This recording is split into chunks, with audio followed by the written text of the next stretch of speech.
लोकतंत्र के लिए ये अच्छी अलामत नहीं है कि वहाँ के लोगों को जन सरोकार की बात करने के लिए और राजनीतिक अधिवेशन जलसे पदयात्रा करने से रोका जाए। ये लोकतंत्र की हत्या है।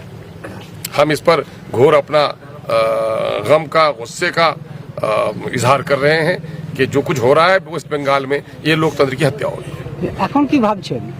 अभी क्या सोच रहे हैं? नहीं, अब तो सवाल ये पैदा होता है कि जो फैसले हैं इनके एडमिनिस्ट्रेशन के, चूंकि हमारे वर्कर्स ने यहाँ पर, चूंकि पुलिस ने इनको धमका दिया है कि साहब आप कुछ भी नहीं कर सकते हैं, तो हम लोग यहाँ आ गए थे, हम लोग वापस जा रहे हैं। लेकिन हमारा कार्यकर्ता, ये बात जान लीजिए, इनकलाब को कभी दीवारों से नहीं रोका गया है, न डंडे से रोका गया है। इनकलाब आएगा और जरूर आएगा। यहाँ की जनता ने ये बात तय कर लिया है कि हम एमआईएम को बुलाएंगे। यहाँ के शोषित, पीड़ित, दलित, एससी के लोग, एसटी के लोग जो हैं वो जग चुके हैं कि ये धरती किन की धरती है। ये धरती शेरों की धरती रही है, सुभाष चंद्र बोस की धरती रही है। यहाँ इनकलाब को रोका नहीं जाएगा। और बैरिस्टर असदुद्दीन ओवैसी साहब ने जो पूरे देश में इंसाफ की आवाज़ लगाई है, वो इंसाफ का चिराग। जी हजरात, मैं आपको बताने के लिए ये आया हूँ कि मजलिस इत्तेहादुल मुस्लिमीन के बिहार के सदर जनाब अख्तरुल ईमान साहब बंगाल दौरे पर हैं।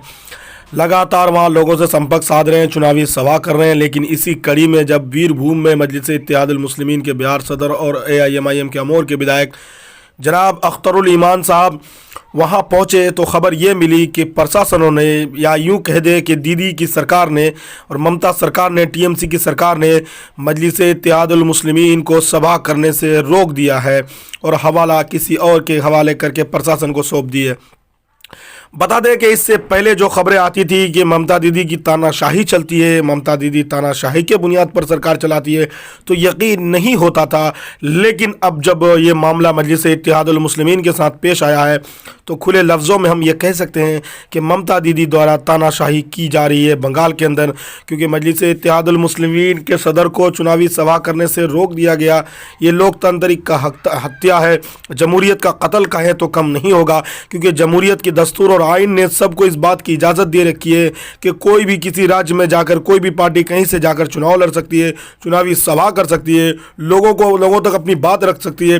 फ्रीडम स्पीच है, लोग अपनी बात कह भी सकते हैं, सुन भी सकते हैं। इसमें किसी तरह की किसी को आपत्ति नहीं होनी चाहिए। लेकिन ममता सरकार की जो रवैया है ये काफ़ी जो है नाकाबिले बर्दाश्त है। दोस्तों, अगर नए दोस्त हैं तो आप मेरे चैनल को ज़रूर सब्सक्राइब कर दीजिए। पुराने दोस्त वीडियो को लाइक करके शेयर करना बिल्कुल ही मत भूलिए। मैं लगातार